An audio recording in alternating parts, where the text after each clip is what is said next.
Assalamualaikum warahmatullahi wabarakatuh. Selamat datang di channel tutorial amatir. Video kali ini kita akan membahas materi IPA SMP kelas 7 semester 1, sistem reproduksi generatif pada tumbuhan. Jadi pada isi PowerPoint kita kali ini kita akan membahas yang pertama, pengertian dari reproduksi atau perkembangbiakan tumbuhan secara generatif itu apa. Kemudian proses-prosesnya bagaimana. Jadi dari mulai awal sampai terbentuklah biji dan individu baru atau tumbuhan baru, itu prosesnya bagaimana. Setelah itu dalam hal tumbuhan ini ada yang namanya penyerbukan.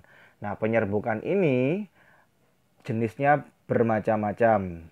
Nanti kita akan bahas. Selain itu juga ada perantara penyerbukan hewan, manusia, atau hal-hal lain yang membantu terjadinya proses penyerbukan itu apa saja. Dan yang terakhir tentang pembahasan setelah terjadi penyerbukan akhirnya menghasilkan biji. Nah, biji ini juga mengalami penyebaran. Nah, proses penyebarannya karena tumbuhan ini tidak dapat bergerak secara aktif seperti hewan dan manusia, dia harus menyebarkan bijinya agar tidak tumbuh di dekat induknya, tanaman induk. Ya.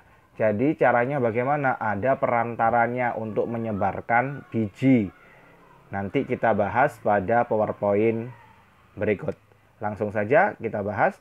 Yang pertama, pengertian dari perkembangbiakan generatif atau reproduksi generatif pada tumbuhan, yaitu perkembangbiakan secara seksual atau secara kawin melalui perkawinan yang dilakukan oleh tumbuhan berbiji. Jadi yang melakukan perkembangbiakan atau reproduksi generatif ini yaitu tumbuhan-tumbuhan yang berbiji. Jadi kalau tidak berbiji berarti dia berkembang biak secara vegetatif atau tak kawin. Nah, dinamakan dengan perkawinan pada tumbuhan karena terjadinya pertemuan antara sel sperma, yaitu dari benang sari, dan sel telur dari bakal buah. Dia terjadi perkawinan, kemudian menghasilkan biji. Ciri-ciri dari perkembangbiakan generatif pada tumbuhan, yaitu tumbuhan mempunyai bunga yang sempurna, kelengkapan bunga yang sempurna ya, seperti kalian dilihat dari gambar. Ini kelengkapan bunga sempurna. Kemudian mempunyai biji, mempunyai alat kelamin jantan dan alat kelamin betina pada tumbuhan. Nah, alat kelamin jantan dan betina pada tumbuhan itu yang mana sih? Ini loh. Benang sari dan putih. Benang sari ini jantan, putih ini betinanya. Terdapat pada bunga yang sempurna. Ya. Jadi yang jantan ini akan menempel di kepala putih, turun ke bawah dan akhirnya menghasilkan bakal biji. Nah, bakal biji ini tanaman yang menghasilkan biji ada yang kadang bijinya di dalam buah, ya, atau bijinya di luar juga ada. Bermacam-macam ya jenisnya, jelas ya. Jadi ciri perkembangbiakan secara generatif jelas dia memiliki bunga sempurna, kemudian nanti menghasilkan biji, dan jelas bunga sempurna ini harus memiliki kelamin jantan yaitu benang sari dan putih kelamin betina pada tumbuhan. Proses reproduksi secara generatif dilihat pada gambar berikut. Jadi arahnya dari sini ya, dari sini kita ke sini, ke sini, ke sini, ke sini, kembali lagi ke sini. Ya. Oke. Kita bahas yang pertama. Jadi terjadi penyerbukan antara kepala sari menuju ke kepala putih. Pertama. Kemudian kepala putih ini menuju ke sel telur. Ya, kepala putih yang menjadi sperma tadi, sel sperma menuju ke sel telur dalam sini akan terjadi fertilisasi atau pembuahan, yaitu bertemunya sel sperma dan sel telur jadi pembuahan yang akan menghasilkan bakal buah dan bakal biji. Setelah terjadi fertilisasi, pembuahan menghasilkan biji dan buah, akhirnya ya, ini ya, menghasilkan biji dalam buah. Biji tersebut akhirnya berkecambah. Dia jatuh ya, atau terbawa angin, atau dimakan oleh hewan, kemudian dikeluarkan lewat kotoran hewan tersebut di tempat yang jauh dari induknya. Akhirnya dia bercampur dengan kotoran hewan, berkecambah. Berkecambah artinya tumbuh, menghasilkan tumbuhan baru. Itu proses reproduksi secara generatif. Nah, tumbuhan baru ini juga pasti akan tumbuh, berkembang, dan akan menghasilkan bunga. Bunga memiliki kepala sari dan putik. Ya, akhirnya berkembang biak seperti ini, siklus dari sistem perkembangbiakan secara generatif. Ya, dari penyerbukan terlebih dahulu. Penyerbukan yang pertama, kemudian kedua fertilisasi atau pembuahan, yang ketiga dia menghasilkan biji. Setelah biji dia berkecambah dan menghasilkan tumbuhan baru atau generasi baru. Jelas ya? Oke, lanjut. Nah, kita jelaskan lagi. Penyerbukan yaitu proses jatuhnya serbuk sari dari kepala putik bunga. Serbuk sari nempel di kepala putik.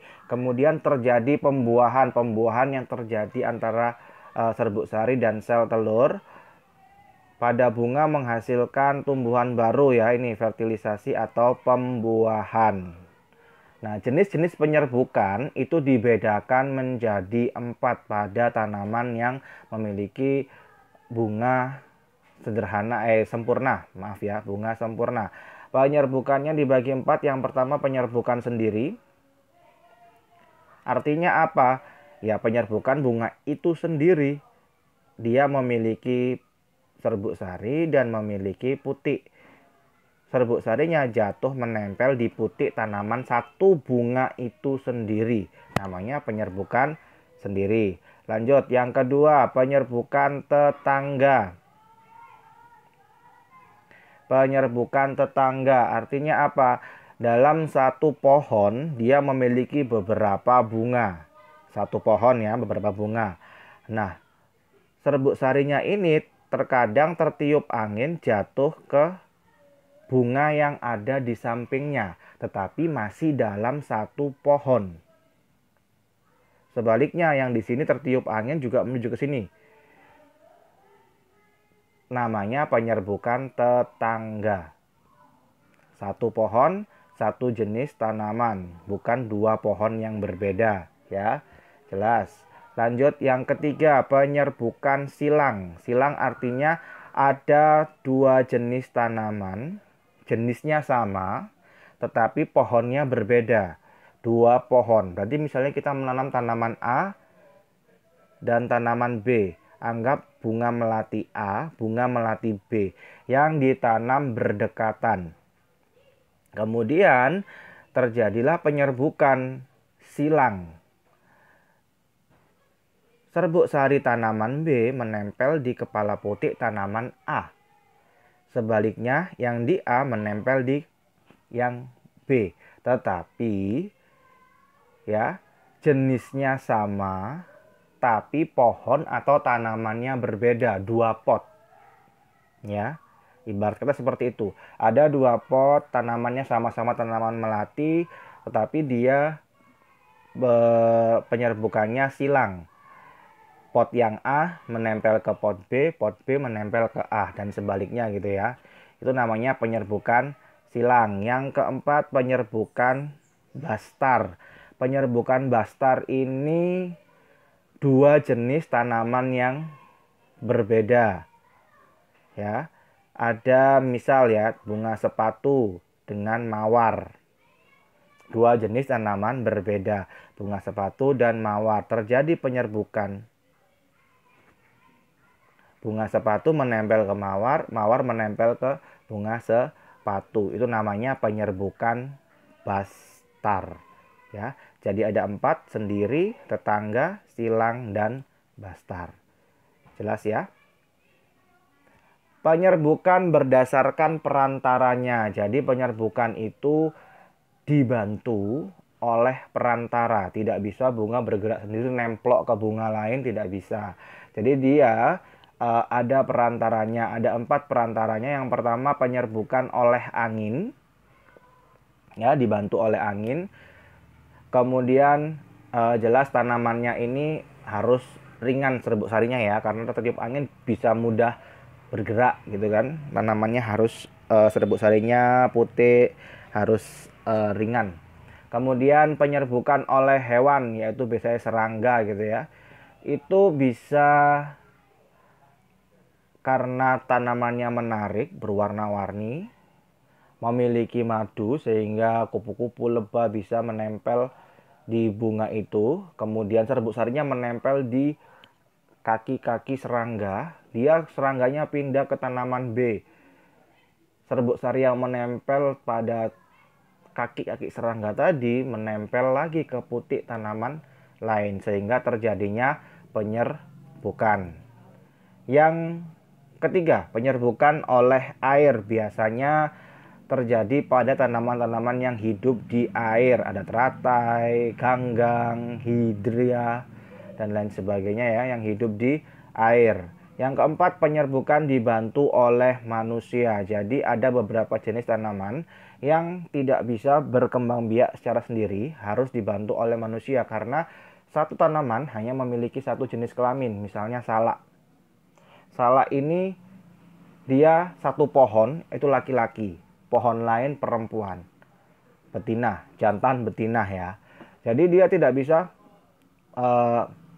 penyerbukan kalau tidak dibantu oleh manusia. Jadi manusia berperan membantu penyerbukan agar tanaman salak bisa berbuah. Oke, lanjut ya. Penyerbukan dengan bantuan angin contohnya tadi ya namanya anemogami. Contohnya padi, jagung, gandum, rerumputan ya, tanaman-tanaman yang bunganya ringan. Jadi gampang tertiup oleh angin. Penyerbukan bantuan air hidrogami. Contohnya ganggang, hidrilla, teratai gitu ya. Penyerbukan oleh manusia namanya antropogami. Nama lainnya ya.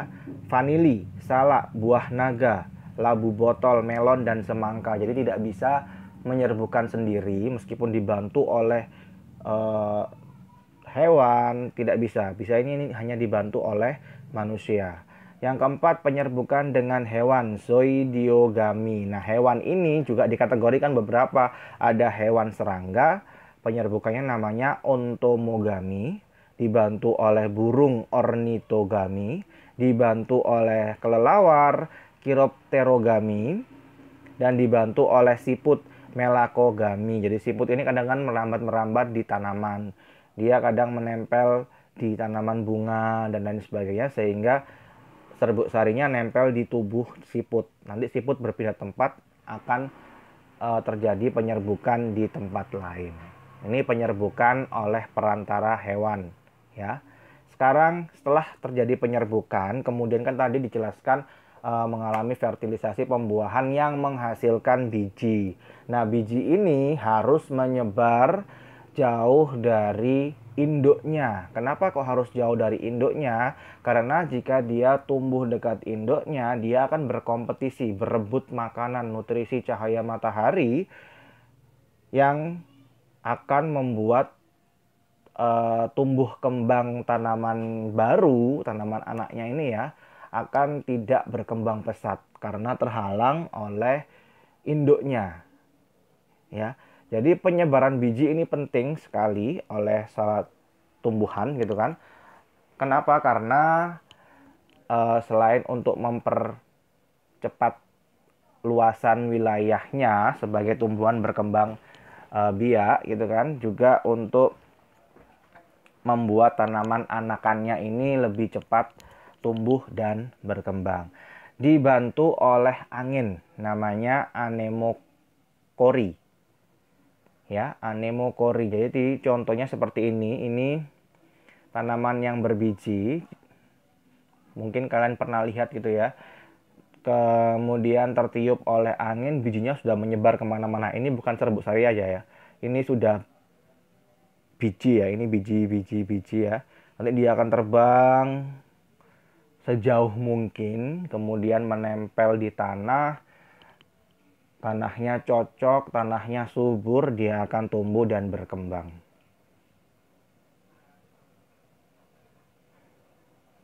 Lanjut, penyebaran biji oleh air, namanya hidrokori.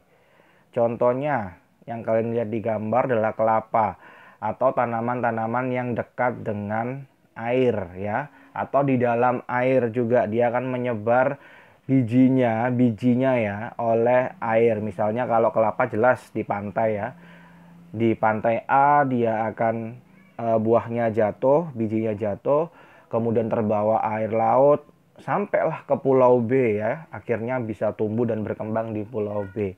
Ini penyebaran biji dibantu oleh air, hidrokori. Penyebaran biji dibantu oleh hewan atau namanya zookori. Ini dibedakan jadi 4. Kiroptekori oleh kelelawar, entomokori oleh serangga, ornitokori oleh burung, mammokori oleh mamalia. Hewan-hewan mamalia menyusui ya. Jadi kenapa kok bisa menyebarkan biji hewan-hewan ini?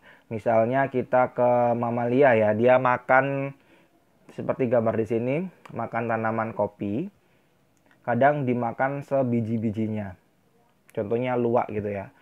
Kemudian karena biji tidak bisa dicerna dengan baik di dalam usus, akhirnya dibuang lewat kotoran, dan dia saat buang kotoran pastinya tidak dekat dengan tanaman induk, pasti dia akan berputar-putar mengelilingi hutan terlebih dahulu, kemudian buang kotoran gitu kan. Nah, dari itu dia akan bisa tumbuh dan berkembang lagi jika menemukan tempat yang cocok untuk biji tersebut berkembang biak. Sama dengan kelelawar dan burung, habis makan dia terbang gitu kan ke bawah jauh dengan tempat yang cocok, akhirnya biji bisa tumbuh. Yang terakhir, penyebaran biji dibantu oleh manusia. Jadi manusia ini juga berperan dalam penyebaran biji. Tanpa kalian sadari, saat kalian makan buah apapun gitu ya, menghasilkan biji, kemudian kalian buang bijinya di sembarang tempat ya, kemudian jatuh di tempat yang tanahnya subur, berair, lembab dan lain sebagainya, biji tersebut pasti akan tumbuh dengan baik dan menghasilkan individu baru. Terima kasih sudah menyaksikan video dari tutorial amatir. Selamat belajar, semoga bermanfaat. Wassalamualaikum warahmatullahi wabarakatuh.